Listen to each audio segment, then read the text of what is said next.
Menurut pelatih F2 Arena Soccer School Egy Sudarmaji mengatakan event yang digelar ini tujuannya menambah pengalaman bertanding pemain. Sebab dengan seringnya anak-anak tampil di setiap event akan membuat para pemain bisa semakin matang di usianya, serta pengalaman bertandingnya akan bertambah. Egy juga berharap kedepannya banyak anak-anak menjadi pemain yang andal, serta bisa menjadi pemain di salah satu klub yang ada di Liga 3, Liga 2 maupun Liga 1. Itu akan membuat anak-anak semakin matang di usianya dan pengalaman dia dalam bertanding pun akan bertambah. Itu saja sih.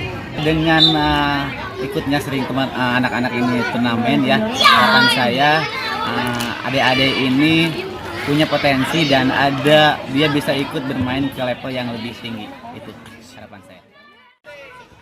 Sebelumnya sebanyak 4 sekolah sepak bola atau SSB dari F2 Arena Soccer School AGK Taman Sari, Mutiara Muncul dan Ibnu Hakil ambil bagian pada turnamen F2 Arena Soccer School tahun 2024 yang berlangsung di lapangan mini soccer F2 Arena Mini Soccer Desa Ciherang, Kecamatan Dramaga, Kabupaten Bogor.